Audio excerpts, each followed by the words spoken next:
Hey, wagwan with you lot. Welcome back to another installment of Edutainment, the place where you're laughing, being entertained, but most importantly, where you're learning something that you can apply to your own personal life and make it better. So, I want to change up the video style for a bit.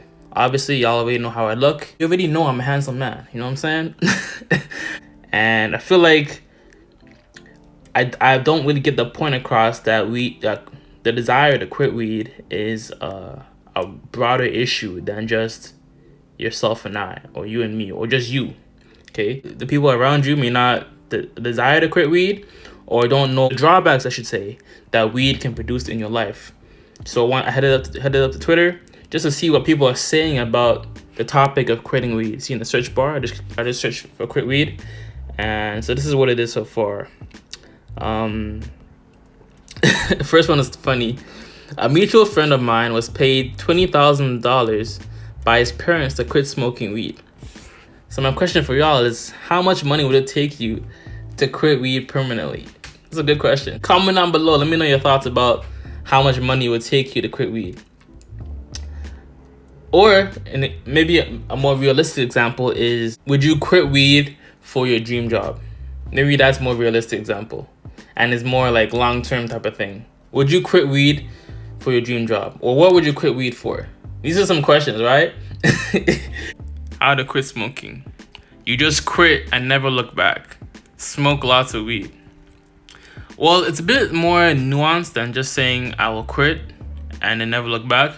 But it's also understanding what triggers you to smoke in the first place. Like, what is causing you to want to smoke again?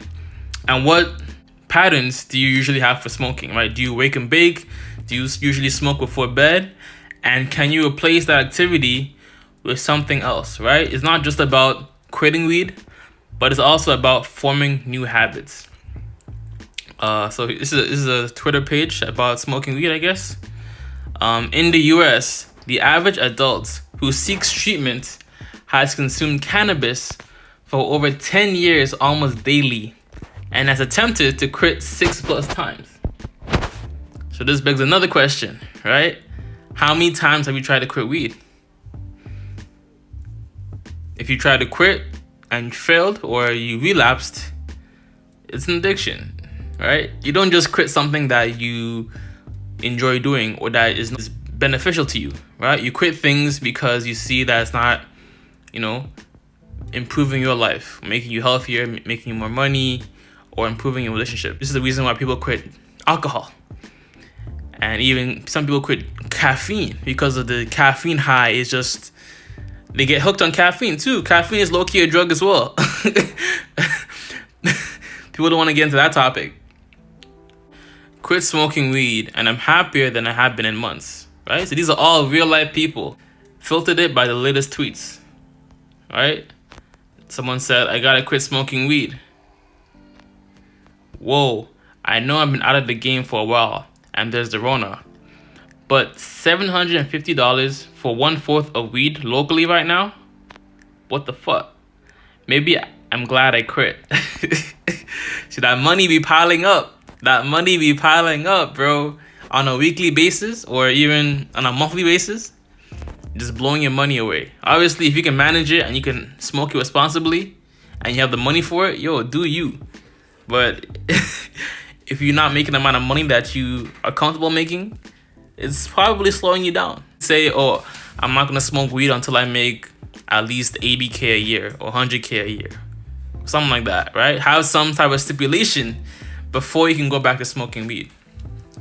And usually what I say is the best course of action to really understand the impact that weed is playing into your life is to go for a 30-day weed detox.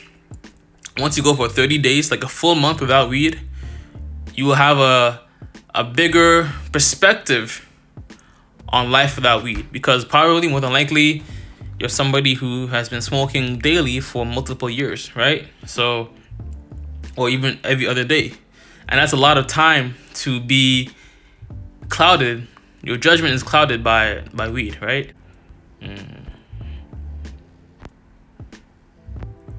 I truly have no respect for any girls that are pregnant and continue to vape and smoke weed. It's 9 effing months out of your life. You can quit the shit because you have something growing inside of you. Grow the F up and start acting like a parent. Sheesh. Sheesh. See how tough it is? I don't even blame people, right? Because overall, nowadays, the overall potency of the THC is substantially higher than compared to previous generations. The potency, and because it gets you so much higher and it's more impactful, it's more likely for you to become addicted to it if you don't manage it properly. Also, keep in mind that the younger that you started smoking, the more likely you are to become hooked on it. It's kind of like pornography. The younger you started watching it, the more likely it affects you in a negative manner, right? Because you're essentially building a neural association between masturbating and porn, and now you can't really get off or get an erection to real life regular girls.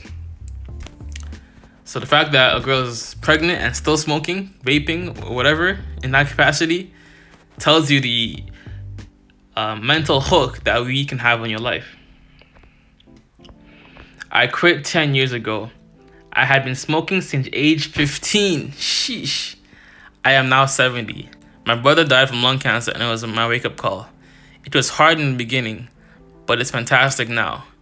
Every time I got the urge to light up, I would get busy. I don't even smoke weed. It's crazy.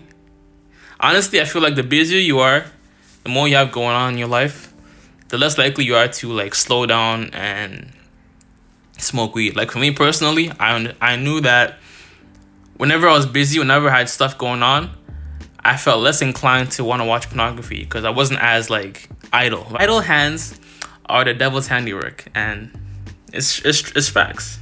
No cap. Cut back / quit smoking weed. A thread. Part 1 of 5. I worked at 5 different weed shops, catered to an array of people from all over. All the heavy weed smokers who were my regulars had one thing in common. Ooh, it's about to get juicy. Part 2 of 5. They were burnt out. Their synapses in their brains are noticeably firing at slower rates than normal.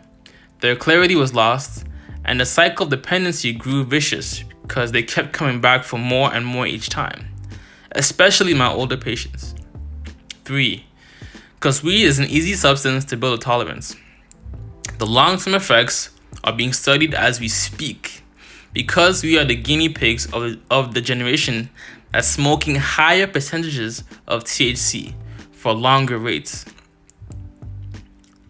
If you suffer from depression, anxiety, disorders, weed is a temporary band-aid and will eventually fatigue your brain's neurons, or even worse, weaken them indefinitely. 5. Some of us abuse weed. It is not meant to be an everyday thing, or you tell yourself, I'll do it after I hit this blunt, then never does it. In men, weed can, over time, trigger bipolar disorders or worsen them. So most of these negative consequences of weed arise and occur when it becomes a daily thing. As I've said time and time again, you don't want to be smoking more than once or twice a week, maybe even 3 times tops. But every day, it's like anything you do every day necessarily isn't necessarily beneficial, right? It's like working out every single day, 7 days a week. There's a point of diminishing returns. Your body needs time to recover and rest in order to repair the muscle that you've torn down and come back stronger, right? So the same thing applies to weed. But this is pretty good. LMAO, bro. If you a college athlete smoking weed daily, what did I say? Daily, why don't you just quit the team? Like, obviously, you're not trying to go to the next level like the other guys.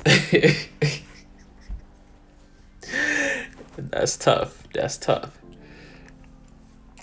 Honestly, one day I hope Snoop Dogg, Wiz Khalifa, Waka Flocka, 2 Chainz, or somebody else, they talk about, like, you know, these people, like, they make weed seem so, like, harmless, right? And obviously it is compared to cigarettes or alcohol, right?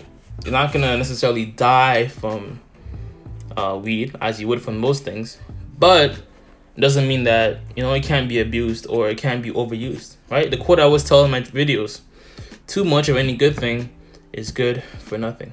Maybe that's something you could use as a mantra whenever you want to give into your craving to smoke, right? Just the craving hits you. Oh, too much of any good thing is good for nothing. Yo. I think that's pretty valuable. He said, I'm out of weed. I don't think I'm gonna buy anymore. I quit. I quit smoking cigarettes. I quit smoking weed. I'm about 5 days in. Feels good, but my nerves feel raw and exposed. See, that's the thing. Once you go without weed, you start to feel your emotions again. All the things you used to like bury underneath start coming back to the surface, and you are more in tune with your thoughts and your feelings. For a lot of people, you may start smoking because you lost your job, a friend died, someone close to you died, a family member died, and then you're essentially using weed to self-medicate. But then it almost became a daily habit or daily ritual. You know, it never starts off as instant, right?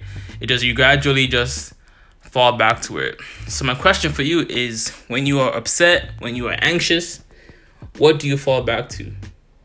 I would say, try your dabbling in yoga. Yoga will make you more in tune with your body and definitely awaken certain parts of your body that you never knew existed or that you forgot existed, right? Crazy. I quit smoking weed a while back.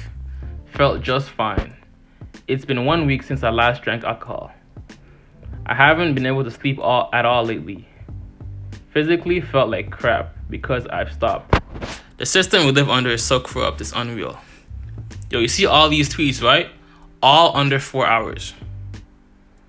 So maybe you live in a community or you are around people that don't say they struggle with weed or aren't complaining about the desire to quit weed. Just go on Twitter, type in quit weed, and you'll see all this shit. So in terms of sleeping, right? What you want to be taking is actually you could purchase a product called Sonic Sleep. It's essentially blue light blocking glasses that essentially tell your body that it's time to go to bed, that it's nighttime, and it helps the light from your phone and the light from your laptop from negatively affecting your melatonin production. And melatonin is the hormone in your body that lets you know that it's time to go to bed, right? So that's one major thing. And obviously another very good resource is Sleep Smarter by Sean Stevenson. I'll probably have to make a review or like a detailed breakdown of that book. But if you want to sleep optimally and sleep better, that book is a must-have. It's called Sleep Smarter by Sean Stevenson. Here you go. Someone's about to give in. I honestly think I quit smoking weed, but I'm gonna roll up. LOL. 14 grams really ain't enough. Facts. I be buying weed every 2 days. I'm ready to quit. I feel like right there, that tweet pretty much sums it all up. It pretty much sums it all up. Just weigh the cost and pros that weed is bringing into your life and go from there. Alright, I just wanted to like show y'all this video about real life people within the past 5 hours that are talking about their experience with weed. But if you want to check out this information yourself, definitely just go to Twitter, type in quit weed, quit marijuana, and you probably see a host of other people talking about their experience. I can't tell you whether or not weed is bad for you. Well, not bad, but like it's not benefiting you. Only you can tell me that from your perspective. So let me know. Resources link in the description and pin comment if you want to quit weed for a tolerance break or forever and ever. But God bless, much love, peace and joy, namaste, and always remember, if it doesn't feed you, don't water it, and too much of any good thing is good for nothing. Alright fam, flip the scripts, I'm out. Deuces. New face, but the same story. Fresh wounds, same